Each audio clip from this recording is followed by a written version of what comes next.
Naam. Karibu tena msikilizaji wangu na mtazamaji wangu. Najua kabisa ya kwamba ni rahisi kualika watu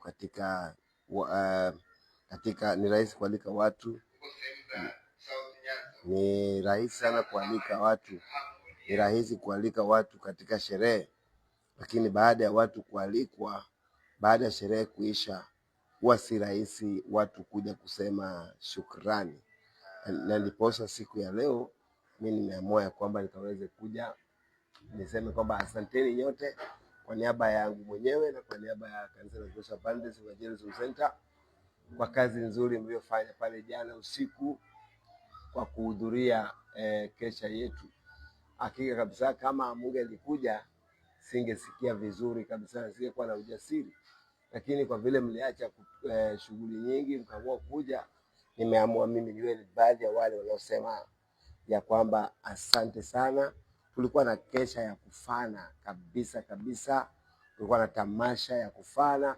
Sasa najua wengi mko katika shambra matembezi hapa na pale, kunyosha miguu, kusalimiana na marafiki na ndugu. Ila najua utakaporudi na kufuatilia kwenye mtandao katika wall yetu utapata ujumbe huu wa shukrani kabisa. Mliweza kunitia moyo na naomba Mungu awabariki. Wale ambao mliweza kukesha nyumbani kwenu, kukesha baharini na barabarani, mkaja kwa nyumba ya Mungu, jamani, Mungu wangu akaweze kuwabarikia na kuwainua tena na tena na tena. In fact, nilikuwa naongea kuhusu umuhimu wa kusherekea Krismasi, maana ilitokana na sintofahamu kabisa. Nimeona wengine wakiita Wakristo kafiri kwa sababu ya kusherekea Krismasi, na wakaambiana kwamba ni ushetani, ya kwamba msichukue zawadi kutoka kwao wala usiwape zawadi. Sasa hiyo ni juu yako. Ninaposherekea birthday ya babangu, wewe uniletee zawadi, usiponiletea zawadi, hiyo ni juu yako.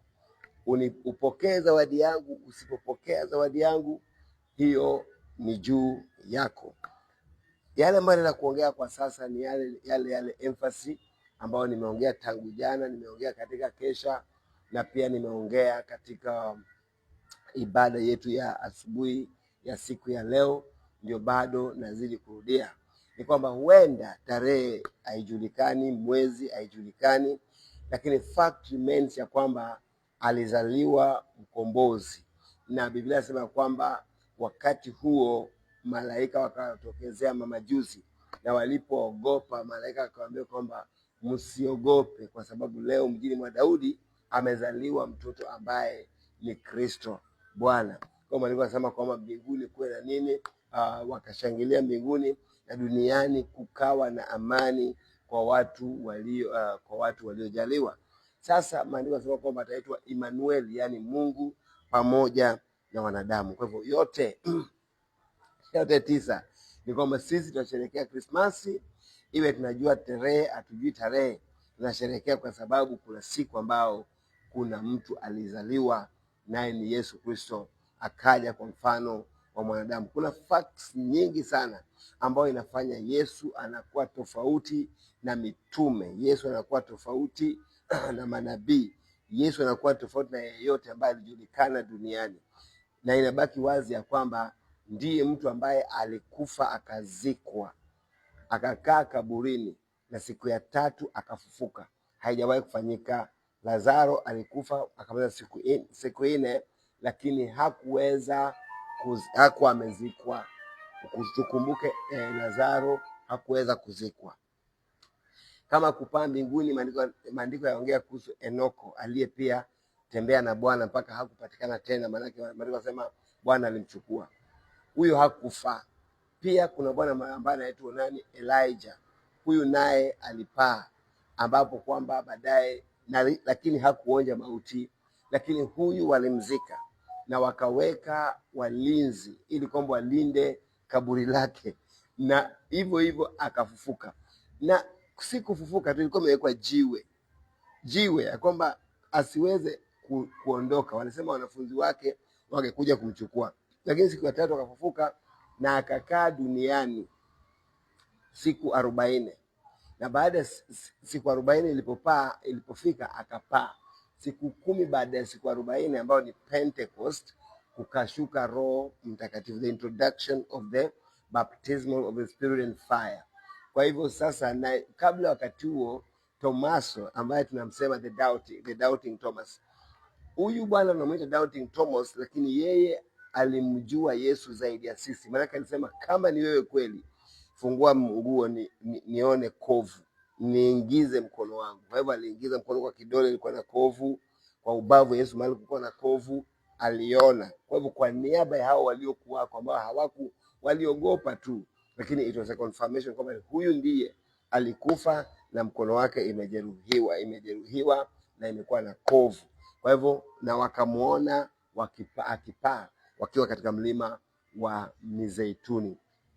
Sasa hiyo ndio tofauti kubwa ya Yesu, ya kwamba makaburi yote yako na mifupa ndani, yote kabisa, yote yako na mifupa ndani, iwe imeoza ama bado iko, lakini ziko na mifupa ndani. Lakini ya Yesu ndio kaburi peke yake ambayo kwamba mpaka leo inaitwa distinction contrast distinction baina ya Yesu na wengine. Kama uamini yoyote yale, lakini historically there is an empty tomb watanena la tombe the empty tomb iko mpaka siku ya leo. Sasa dhana hii tetezi ambao wengine wanasema kwamba Yesu hakumaliza miezi 9, ndio nimesema ni kwamba siku ya leo nikaweze kujadili. Lakini kabla ya wakati huo, wacha nipitie katika ujumbe wa malaika waliotembelea wale mamajusi, ambapo kwamba walikuwa wanatoka sehemu za mashariki, na maandiko yanasema kwamba okay, wewe ukuwe na kitabu na kalamu utaandika, utasoma. Mimi nitakuwa na quote. Sasa kwanza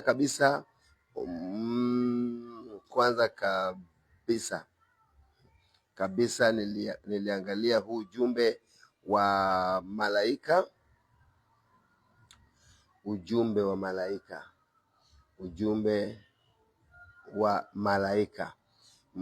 malaika ni kwamba wakati Yesu alipozaliwa,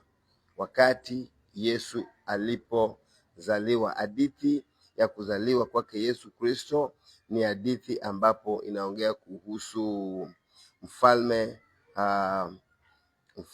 aliyefanya nini? Inaongea kuhusu mfalme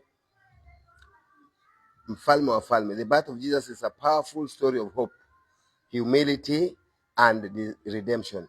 Hadithi ya kuzaliwa kwa Yesu ni hadithi yenye nguvu ambayo inaongea kuhusu unajua humilita. Ida amekuwa akituongelesha vile ambapo Yesu alinyenyekea akatoka mbinguni kuja kututumikia sisi wanadamu. Kwa hivyo ilikuwa ni hadithi ya matumaini, hadithi ya unyenyekevu na hadithi ya ukombozi. Alikuwa ni mfalme wa falme, Bwana wa mabwana, lakini alizaliwa katika hori, sio kitanda, sio hospitali ya serikali ama hospitali ya binafsi.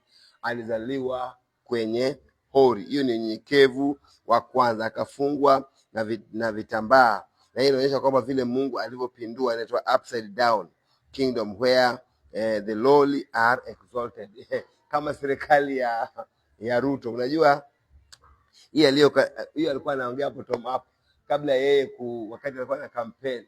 Rafiki yangu mmoja kutoka Marekani akakuja na akasema lakini sasa ningeongea kuhusu bottom up, lakini itaonekana kama naunga mkono serikali ya yule rais, serikali ambayo inataka mamlaka ya UDA. Lakini really kuzaliwa kwa Yesu ilikuwa ni mfano wa bottom up. Okay, mimi nikiongea kabisa na mnielewe, mimi hata nikiongea siasa hakuna mrengo ambapo naunga mkono, kwa sababu mimi naunga mkono serikali iliyo kwenye madaraka, na hivyo ndivyo ilivyo tu. Hata kama moyo wangu ningependa fulani akuwe na maadam tu uchaguzi kishafanyika, na hata kama ameiba amechukua kwa njia gani, hiyo none of my business. Mimi yule ambaye atatangazwa itabidi kwamba ni muunge mkono huyo. And by the way, chaos tukifanya huwa ni hasara kwetu sisi wenyewe tu na kuharibu nchi yetu. That is according to me. Kwa hivyo wakati ambao alikuwa na campaign hii neno bottom up. Kwa hivyo kuzaliwa kwa Yesu ilikuwa ni Bwana amefanya nini? Amefanya nini? Upside down, where lowly are exalted, mahali ambapo wale wako chini wanainuliwa. Kuna watu wamechafua majina ya wachungaji sana kwenye mitandao ya kwamba wachungaji wanatembea magari makubwa, wachungaji ni conmen, wachungaji hivi, wachungaji vile. Alafu mimi nikajiambia, mimi nilipoingia kanisani, nilipookoka, nilikuwa sina elimu ya kutosha, kwa sina mali, hata kwa background ya watu walio masikini, na nikasaidiwa mambo ya kuwa kanisa tu, wokovu yamenifanya mpaka saa hii ninaweza kukaa na mataifa mbalimbali na makabila mbalimbali na watu wa tabaka mbalimbali tukaongea. Maana kwa nini watu wanashindwa kukaa na the high class people? Kwa maana story za watu hazishikani, lakini ukishaokoka story yako unaingiana na mtu yeyote yule. Yani shule na kanisa ndio mahali ambapo matajiri na maskini huwa wanachangamana. Maana shule ni shule, na watu wakiingia shuleni wanavaa uniform, iwe ni mtoto wa Uhuru, mtoto wa Ruto, mtoto wa Raila na mtoto wangu, kama naweza kuafford kumpeleka kwa ile shule ambao wanasomea hao wakubwa, watachangamana. Vile vile kanisani, ikifika siku ya Jumapili, kama unakaa maeneo ambao wakubwa wanakaa na wanaenda kama kanisa ni wale wameokoka, utakuta kwamba mtaingia kanisa moja tu. Kuna kanisa moja hapa katika mji wetu ambao OCS alikuwa mshirika. Sasa washirika wengi, watu wengine wengi walikuwa wanaenda hiyo kanisa kwa sababu ya yule nini, OCS. Because the only place ambao ungempata huyo ni wapi? Ni kanisani. So ni pale ambao kuzaliwa kwa Yesu Kristo ndio wakati ambao God highlighting God's upside down kingdom, where the lowly are exalted, pale ambapo watu walio chini wanapinduliwa, wanabadilishwa. In fact, Mika anasema wewe Bethlehem Ephratha huu mdogo kamwe katikati ya watu. Anaambia Bethlehem Ephratha ya kwamba usiogope, maana yake wewe si mdogo kamwe. Kwa hivyo kuna mambo matatu. Jambo la kwanza, point number 1, God's humility. Jesus' birth in a manger shows God's willingness to come close to humanity, embracing our weakness. Kuzaliwa kwa Yesu katika hori inaonyesha uhiari wa Mungu kuja karibu na sisi na kutukumbatia katika udhaifu wetu. Wapendwa, tuko wadhaifu. Hata kuna wakati tunaonaga kibanzi kwa jicho la mwingine, alafu tunasahau boriti nzima. Hata mimi unavyoniona hivi, nina udhaifu wangu. Unaweza kuona mtu akiangalia sema tena huyo ni mwa Mungu, huyo naye anafanya hivi na tena ameokoka. Na jambo la kwanza nimesema ni tendo la unyenyekevu. Mungu ukubaliana na udhaifu wetu na kutukumbatia. Point number 2, fulfillment of a prophecy. Jesus' birth fulfilled Old Testament prophecies, established him as the Messiah. Kuzaliwa kwa Yesu Kristo iliweza kuthibitisha ama kutimiza unabii uliotabiriwa kwenye Agano la Kale, inayomuonyesha kama nani, inayomwangazia kama nani, kama Messiah. Ndugu mmoja ameongea maneno ya kunitia moyo sana, ya kwamba kanisa la leo tukifanya miujiza tunataka kamera ionyeshwe. Ni tofauti na huduma ya Yesu. Manake Yesu alipofanya miujiza hakufanya ili watu waone. Isitoshe aliwaambia nyamazeni, msiambie watu. Huyo ni Yesu. Sasa nyamazeni, msiambie watu. Lakini sisi tunapenda kuambia, nendeni mkawaambie kwamba sasa kanisa letu ndio kuna miujiza, tunachukua kamera, tunarusha kwenye mitandao na kadhalika. Lakini maisha ya Yesu, miujiza yote aliyofanya Yesu ilikuwa inathibitisha unabii uliotabiriwa kwa ajili ya maisha yake katika Agano la Kale, miujiza yote. Kwa hivyo na sisi pia kama Wakristo ama watumishi wa Mungu tusifanye hii mambo miujiza ikifanyika iwe kama ambao ni maonyesho ama matangazo ya dini zetu. Kwa hivyo maisha ya Yesu, kuzaliwa kwake ilikuwa nini? Uthibitisho, the fulfillment of prophecies, yale ambayo yalikuwa yamethibitishwa kama Masihi katika Agano la Kale. Point 3, joy and peace. Angels announce peace and good news to shepherds, emphasizing God's priority on heart over status. Yani Jambo la tatu kwamba kuzaliwa kwa Yesu inaonyesha furaha na amani. Malaika walitangaza amani na habari njema kwa wale wachungaji. Malaika hawakuenda ikulu. Hebu fikiria hiyo nayo. Hawakuenda ikulu, walienda wapi? Walienda kwa wachungaji wa kondoo kule, na inathibitisha kwamba Mungu anaangalia moyo kuliko hali ya mtu. Wapendwa, inaweza kuwa uko na cheo, inaweza kuwa uko na elimu, inaweza kuwa uko na kile uko nacho, lakini Mungu ana emphasize, anaweka uzito katika moyo wako kuliko hali yako ya kawaida ama ya maisha. Kwa hivyo kuzaliwa kwa Yesu ilithibitisha, ni tangazo la amani na furaha, na pia inaangalia amani ya moyo bila kuzingatia cheo cha mtu. Sasa mimi nikawa naangalia kwamba nikawa naangalia kama hii good tidings ni nini. Good tidings ni nini? Baada ya kuona hiyo humility, nikawa nataka kujua good tidings, habari njema. Nikasema kwamba good tidings are the heart of someone.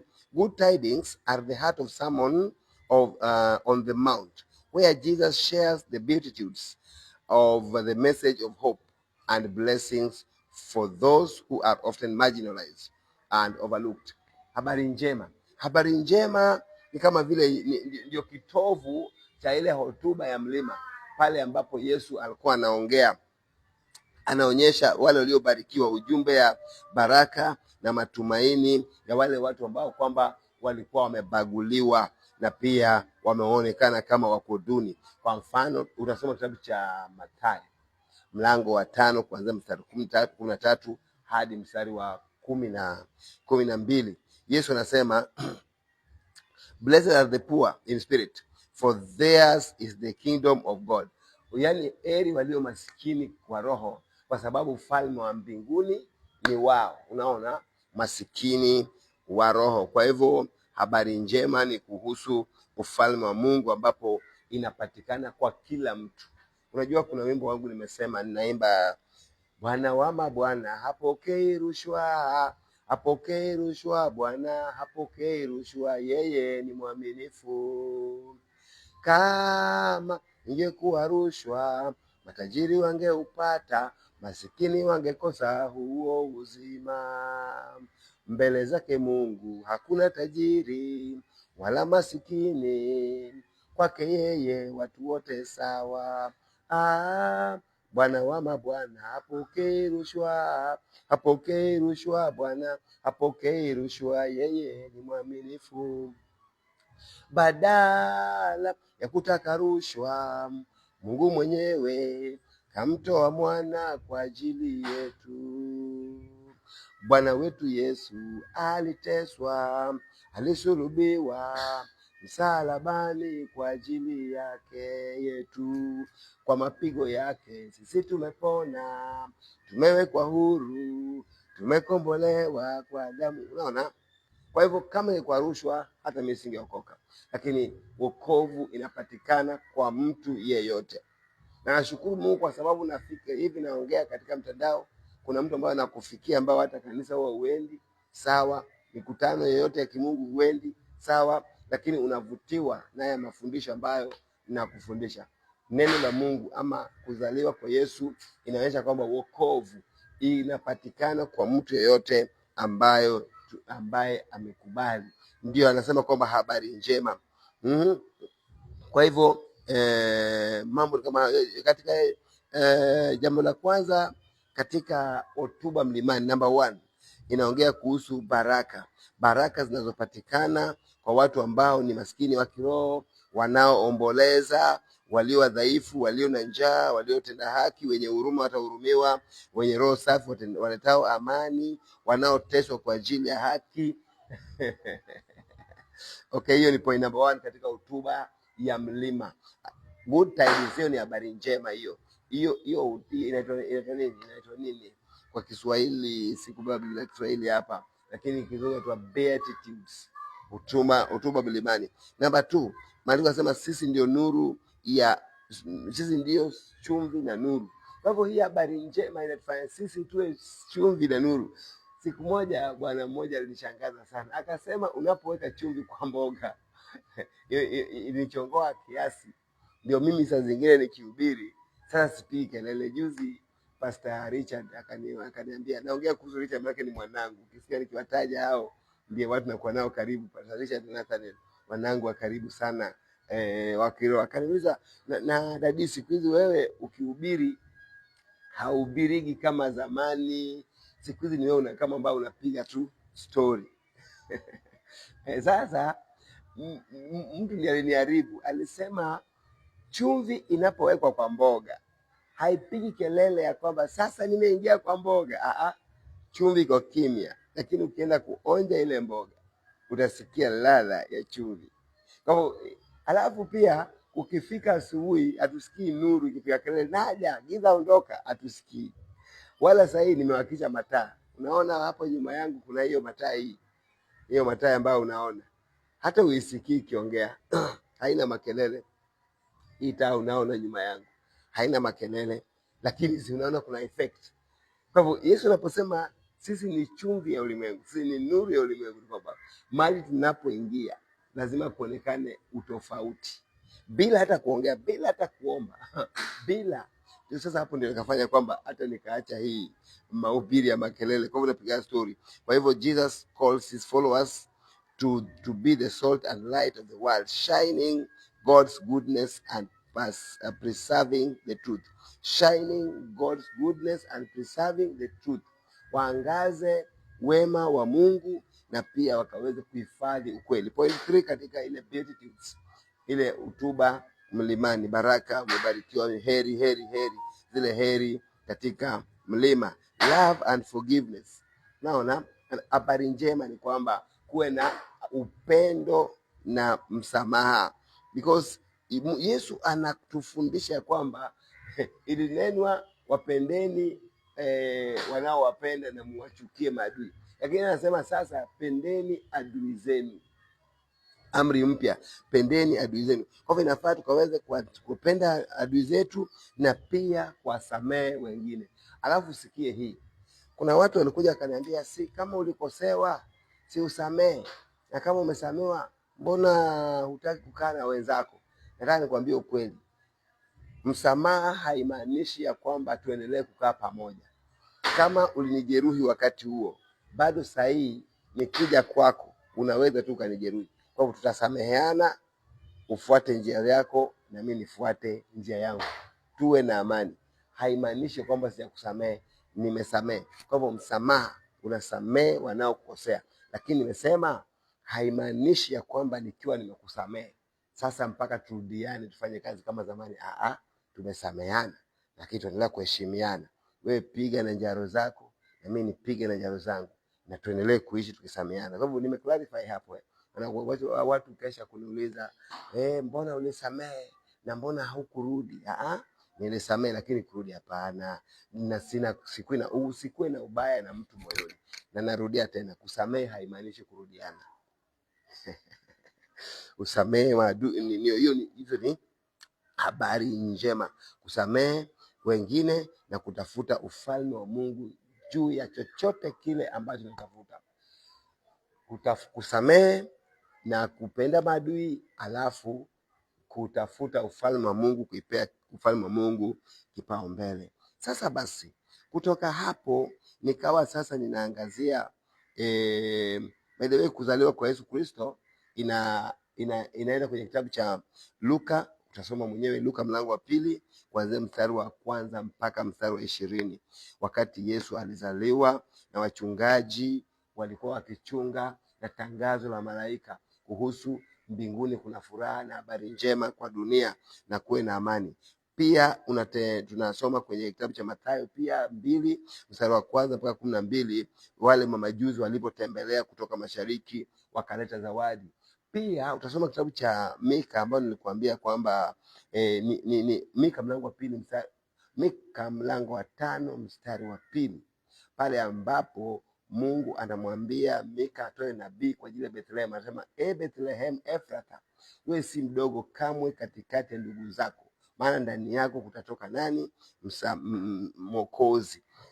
Sasa basi tukawa tunajiuliza, je, Yesu alimaliza miezi 9 katika tumbo? Manake maandiko yanasema ilipokuwa ni mwezi wa 6 malaika alimjia Mariamu. Mwezi wa 6 malaika alimjia Mariamu. Sasa wengi wakihesabu wanasema mwezi wa 6, 7, 8, 9, 10, 11, 12. Kwa hivyo wao wakihesabu hivyo wanasema huyu Yesu atazaliwaje akiwa na miezi 6 ama miezi 7? Jibu la wazi ni kwamba hakuna lisilowezekana kwa Mungu, inawezekana tu. Na hata kawaida watoto huzaliwa wengine miezi 6 na wengine hata miezi 5 na wengine miezi 7. Kwanza mwezi 7 wao wamekaribia sana, maana mwezi 7 na 9 si mbali na mbali.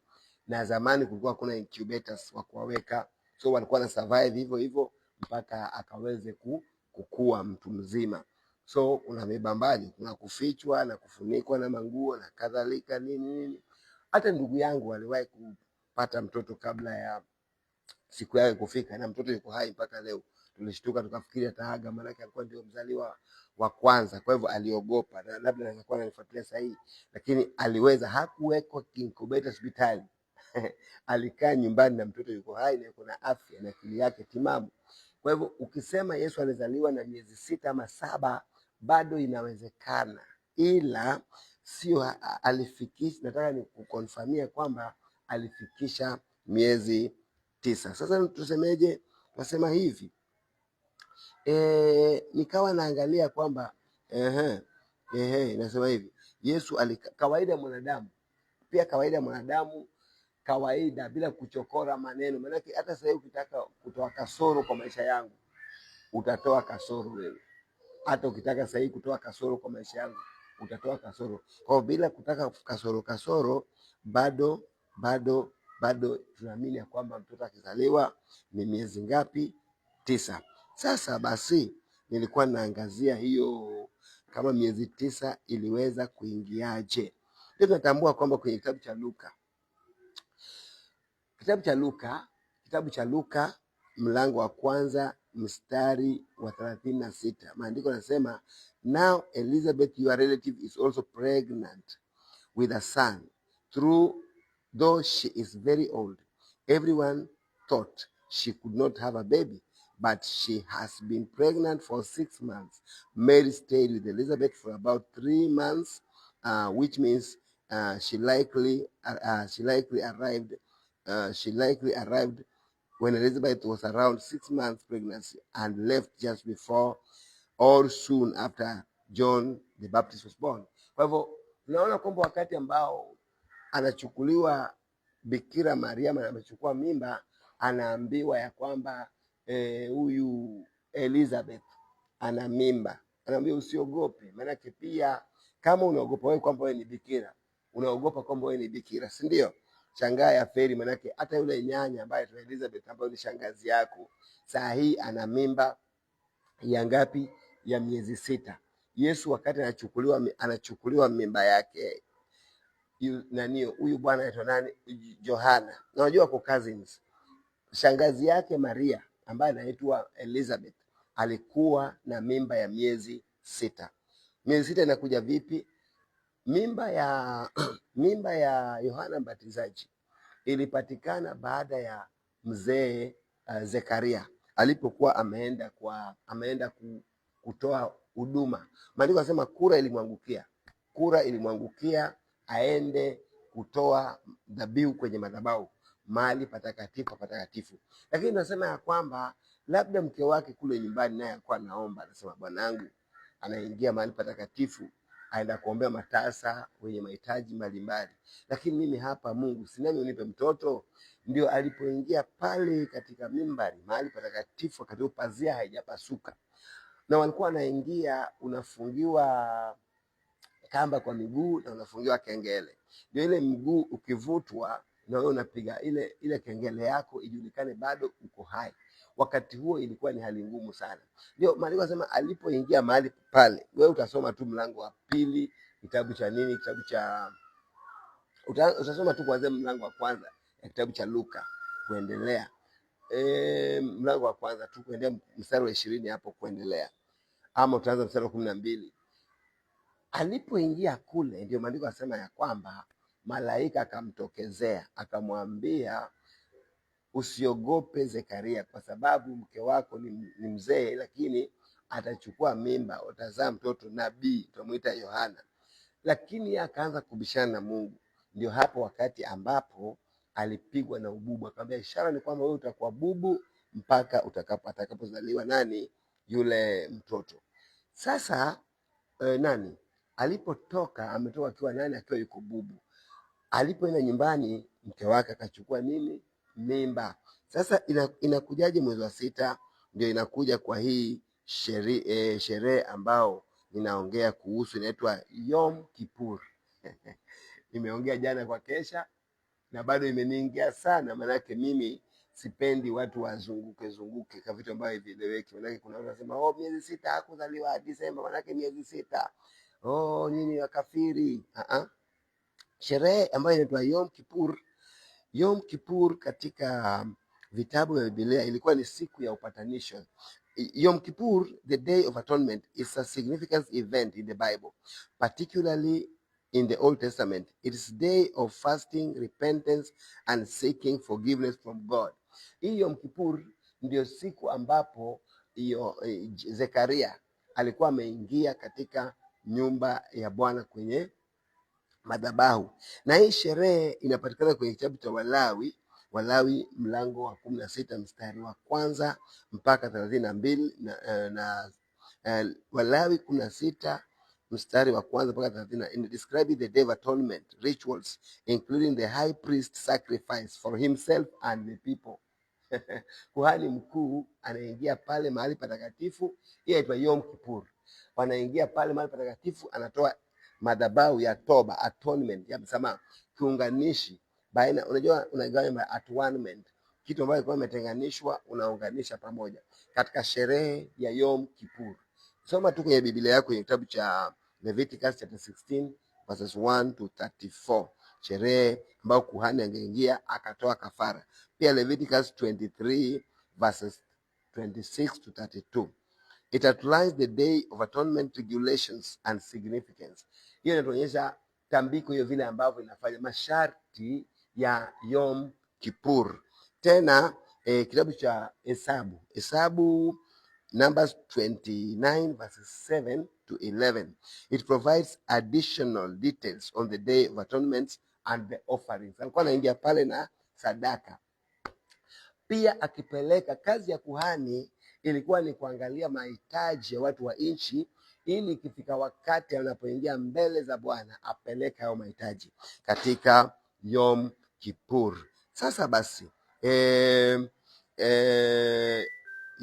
sasa okay, samahani kidogo. Okay, sasa ilikuwa inakuja mwezi gani hii Yom Kippur? Yom Kippur ilikuwa inakuja, Yom Kippur typically falls in September or October in the Roman calendar. Ndio hapa ninakuja na ile swala la kwamba duniani tunatawalwa na kalenda 3 duniani ama ulimwenguni. Tunatawalwa, maana kuna tofauti ya dunia na ulimwengu. Ulimwengu ni pale watu wanapoishi, lakini dunia ni pamoja na bahari na msitu. Kwa hivyo wanyama labda hawajui sheria, samaki labda hawajui sheria, lakini ulimwengu ni wa wanadamu. Sasa kiwanadamu tunaongozwa na kalenda 3. Kalenda ya kwanza ninataka kuweza kulingana na vile sherehe zao zinavyokuja. Kwa hivyo sisemi hii ndio kubwa, hii ndio ndogo. Kalenda ya kwanza nitaka kutumia ya Waarabu. Hii kalenda ya Waarabu ina sabato yao inakuwa ni Ijumaa. Wanasema Ijumaa. Kwa hivyo maandalizi yao ni siku gani? Inaitwa Alhamis. Alafu Ijumaa ndio siku ya sala, kisha siku ya Saturday wanaita Jumamosi. Yaani inamaanisha ni siku ya kwanza ya juma kwa Mwarabu. Alafu Sunday ambayo siku inaitwa Sunday inaitwa nini? Siku ya Jumapili, Kiswahili hicho. Alafu tena inasikia inaitwa Jumamosi, Jumapili, Jumatatu, Jumanne, Jumatano, Alhamis. Alafu Ijumaa inakuwa siku ya 7 ya juma Kiarabu. Sasa hiyo ni kalenda ya Mwarabu, wanahesabu kivyao. na wao miaka yao sasa wako mwaka wa 500, na maana yake wanaanza kuhesabu tangu wakati wa nani, wa huyu bwana sallallahu alaihi wasallam, ambapo ni Muhammad sallallahu alaihi wasallam. Mungu aihurumie roho yake, wanasemaga hivyo. Alafu kuna kalenda ya pili ambayo inaitwa the Jewish calendar, ambapo wanakuwa na siku ya ibada yao inakuwa on Saturday. Hii Saturday katika Waarabu ni siku ya kwanza ya juma, lakini katika Wayahudi inaitwa Sabbath. Hii tunaita Saturday, sisi inaitwa nini? Sabbath. Kwa hivyo hao wakihesabu ikifika siku kalenda ya pili ya Miyahudi, in fact Miyahudi mwaka wao, sisi tutakapoenda kuanza mwaka Januari, wao wanaanza katika Yom Kippur. Naleta hiyo somo ndio uelewe wakati kwamba Yesu alizaliwa na miezi 9 ama 10. Kawaida ya mwanadamu tu ndio wanaanza mwezi wa 9. Kwa mfano mwaka ujao Yom Kippur itafanyika mwezi wa 9 tarehe 20. Mimi nisha confirm. Ni kama vile Pasaka inavyokuwa, ya kwamba sisi tunaposema Pasaka yetu mwaka jana Pasaka ilikuwa katikati ya tarehe 18 na 21. Mwaka huu unakuja imebadilika, inakuwa kati ya tarehe 3 na tarehe 5. Hiyo ni kalenda ya Myahudi, sisi tuna copy paste. Unaona kwa nini mwaka jana ilikuwa tarehe zingine na mwaka huu tarehe zingine? Ni kwa sababu tunafuata kalenda ya Myahudi ambao siku yake ya kuabudu Mungu ni Saturday. Tunakuja sasa kwa kalenda ya Rumi, ambapo Rumi ndio walitawala wakati Yesu alizaliwa. Hawa ndio wanaabudu siku ya Sunday. Kalenda ya Warumi tunaabudu siku ya Sunday, ndio tunatumia kwa wingi hapa. Kalenda ya Wayahudi yatumika Israel na pia nchi ya Ethiopia. Nchi ya Ethiopia inakuja vipi? Wakati ambapo yule malkia wa Kushi alipoenda kumwangalia Sulemani, walipendana. Walipojamiana kimwili, basi yule mama kashika mimba, na Sulemani akamwambia mwanao hawezi kuwa mfalme katika nchi hii, hawatakubali kisheria ya Kiyahudi. Kwa hivyo yule mama akamwambia, lakini niruhusu ili kwamba nikienda kwetu mwanangu nitakapomzaa atakuwa mfalme. Ndio jamii ya kina Haile Selassie, kina Menelik. Hiyo ni jamii uzao wa nani? Uzao wa Sulemani. Unaona? So wanatumia kalenda hiyo. Alafu sisi sasa tunatumia kalenda ya Warumi ambao ndio siku yetu ya ibada ni Sunday. Lakini hii Sunday pia ilikuja kwa sababu gani? Kwa sababu wakati wa mitume Yesu alipokufa alifufuka siku ya kwanza ya juma ambao ndio Sunday. Labda kama ina maana nyingine siwezi kueleza, lakini hii Sunday sasa ilikuwa ni siku ya kwanza ya juma. Na wakati wote ukumbuka walipokuwa wanaingia katika hekalu siku ya Sabato kulikuwa kunakuwa na vurugu. Ndio maana wakaamua wao watakuwa wanaabudu siku ya kwanza ya juma ili kwamba kusiwe na vurugu na taharuki. In fact Yesu alisema siku zote Bwana ameifanya kuwa Sabato. Kwa hivyo sisi kwetu Jumatatu ni Sabato, Jumanne ni Sabato, Jumatano ni Sabato, Alhamis ni Sabato, Ijumaa bado ni Sabato, hiyo Jumamosi bado ni Sabato vile vile, na Jumapili kwetu bado ni Sabato. Yaani ndio kwa takatifu 24/7. Kwa hivyo sisi tunaabudu siku ya Sunday. Hii ni Roman calendar na ndio ilitawala wakati wa Yesu. Nakuja tu kwamba Yesu alikuwa napalilia, naweka msingi wangu kwamba Yesu hakuzaliwa na miezi 6 kama vile wengine wanavyodhania. So okay, huko ndaenda siku nyingine, lakini wacha niende sasa katika mwezi wa Yom Kippur. Nimesema Yom Kippur inakuja katika kalenda ya Warumi. Yom Kippur inakuja mwezi wa gani? Mwezi wa 9. Kwa mfano Yom Kippur itakuwa siku ya Septemba, Jumapili. Mwaka huu ujao 2026 itakuwa Jumapili. Yom Kippur ndio itakuwa ni siku yao ya mavuno, mwanzo wa mwaka. Sasa tukihesabu Yom Kippur ikiwa ni mwezi wa 9 ama mwezi wa 10, na tumesema hatuna uhakika mtoto kuzaliwa. Mtoto anaweza kuzaliwa miezi 9 ama 10. Sasa Yom Kippur kama tuseme ni mwezi wa 9 ndio mwaka imeanza. Unaona, mwaka umeanza. Kwa hivyo mwaka akiwa umeanza na Yohana alikuwa tumboni akiwa miezi 6. Haya, mwezi wa sita. Mwezi wa sita baada ya sherehe ambapo aliingia baba yake pale kwenye hekalu akatoa ile nini, dhabihu, akakutana na malaika, na malaika akamwambia utaenda, bibi yako ataenda kuchukua mimba. Yom Kippur tumesema inakuja, kwa mfano nimesema itakuja tarehe 20, tarehe 20 ya mwezi wa ngapi? Wa 9 mwakani. Saa hii maanake naendaga pia katikati ya wao wanahesabu na mwezi mara nyingi, so mwezi ndio inafanya mambo inaweza kubadilika. Mwaka jana ilikuwa tarehe 10 mwezi wa 10, mwaka huu tarehe 9, tarehe 20 mwezi wa 9. Haya tuhesabu sasa mwezi wa kwanza mwezi wa kwanza tumesema na hesabu na vidole vyangu ndio tuelewe. Mwezi wa kwanza ni mwezi wa 11, 11, 2, 12, 3. Mwezi wa kwanza, mwezi wa pili, mwezi wa tatu. Unaona? Kwa hivyo tuseme ikifika mwezi wa tatu au mwezi wa 4, tumesema inaweza kuwa hapo mwezi wa 4 inakuwa ni miezi mingapi? 6. Kutoka mwezi wa 10 ambao Waisraeli wanaanza mwaka wao, wanafanya sherehe ya upatanisho ili wanapoanza mwaka wawe na atonement, wasianze mwaka wakiwa wamekosana na Mungu. Inaitwa Yom Kippur. Ndio Zekaria alikuwa ameenda kutoa dhabihu ili tunapoanza mwaka mpya waanze wakiwa ni wasafi. Wameenda kwa damu, haleluya, wameenda kwa damu kwa niaba yake yeye kuhani Zekaria na kwa niaba ya wananchi pia kusafisha dhambi na kupeleka mahitaji ya watu. Yom Kippur, mwezi wa 10.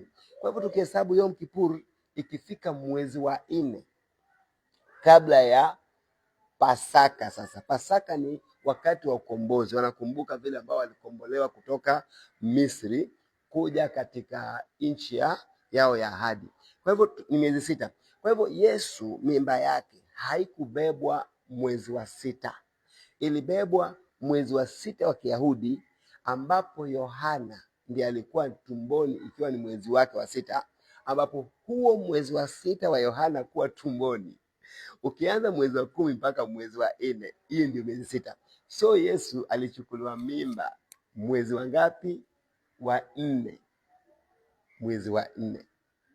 Sasa twende tunahesabu vidole: mwezi wa 5, mwezi wa 6, mwezi wa 7, mwezi wa 8, mwezi wa 9, mwezi wa 10, mwezi wa 11, 12.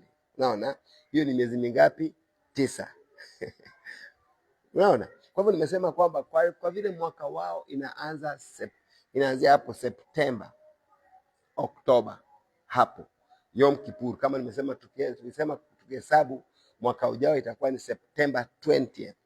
Kwa hivyo tumesema kama ni Septemba, Oktoba, Novemba, December. Alafu Januari, Februari. Okay. Tuseme Oktoba, Novemba, December. Januari, Februari, March. Yohana ako na miezi 6. Miezi 6 wapi? Miezi 6 ndani ya tumbo. Hapo ni mwezi wa 3.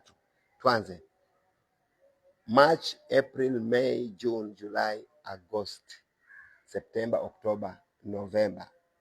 Kwa hivyo December Yesu anazaliwa akiwa kati ya miezi 9 na kitu. Umeona? Kwa hivyo unaweza kuona nikijaribu kuchanganya inatoka kama 9, 10, 8 hapo. Kwa hivyo from Yom Kippur, wakati ambapo Zekaria alienda kutoa sadaka, akaja kukutana na mke wake, ndio mke wake akachukua mimba, wakianza mwaka. Tukihesabu kufika mwezi wa 3, mtoto wake ana miezi 6. Wakati huo ndio habari zimefika sasa Yesu amechukuliwa mimba. Kwa hivyo kianza hapo mwezi wa 3 mpaka mwezi wa 4 mpaka mwezi wa 12, hapo tunapata nini? Mwezi wa 3 mpaka mwezi wa 12, hapo tunapata hesabu ya miezi 9 ya Yesu kuzaliwa. Sasa Yesu alizaliwa mwezi wa 12, mwezi wa 12. Wachana na wanao kuchanganya ya kwamba alichukuliwa mimba mwezi wa 6. ilikuwa mwezi wa 6 kalenda ya Kiyahudi, sio kalenda ya Kirumi. Sasa alipokuwa amezaliwa kulikuwa kuna sensa. Hiyo sensa nayo ilikuwa wanatumia kalenda ya nani? Kalenda ya Kirumi. Maana wakati huo Kaisaria Augusto alikuwa ndiye nani? Ndiye liwali, na kulikuwa na jamaa moja aitwa nani? Quirinio mmoja alikuwa ni governor, mmoja alikuwa ni liwali, kitu kama hicho. Kwa hivyo ukiwa ulisherehekea Krismasi, mtu asikuzungue, asikufanye ukakosa ujasiri ya kwamba umesherehekea Krismasi. Meanwhile, nilikuwa nimetaka tu kwa niaba yangu niwashukuru kwa vile mlichukua nafasi zenu mkaja kwa tamasha yetu, ambapo mwaka huu really ilikuwa better, the best. Okay, the best bado iko mbele, ilikuwa inapita ya mwaka jana. Hata kwa attendance nashukuru wale ambao mlichukua nafasi, nilipowatumia message mkasambaza kwa wengine. Tutakuwa na kesha mwaka mpya pia, lakini hii hatukutilia uzito sana. Ukumbuke Kiyahudi mwaka mpya ilianza mwezi wa ngapi? Yom Kippur nimesema ni lini? Mwezi wa 9. Tayari wao sahii wako mwezi wao wa ngapi? Mwezi wa 10, 11, 12. Sasa wako mwezi wao wa 4 sahii tunapoongea. Kwa hivyo alafu sisi ndio tutaanza hiyo ya Kirumi, ndio tutaanza hiyo Januari. So si neno pia tutasherehekea, tutaomba, maana sisi kalenda tunayotumia ni kalenda ya Kirumi. Hatutumii ile ya Kiyahudi, tunatumia ya Kirumi. Meanwhile, Mungu amefanya siku zote kuwa ni Sabato. Mtu asikusumbue na issue na masiku. Furthermore, tukiendelea kushika hizo masheria za masiku haileti kitu kwa maisha yetu. Ni sheria tu walishika na baadaye wakazidi kukufa katika dhambi. Alafu sahau mwakani, kongamano letu mwaka huo ujao yani mimi najua nishafika huko, itaanza tarehe 12 mpaka tarehe 19. Naamini kwamba Bwana atubariki, lakini campaign December campaigns bado yaendelea, na tukimaliza hapa tunaingia Mombasa, sehemu za Junda kwa Pastor Richard True Gospel huko Junda Mission.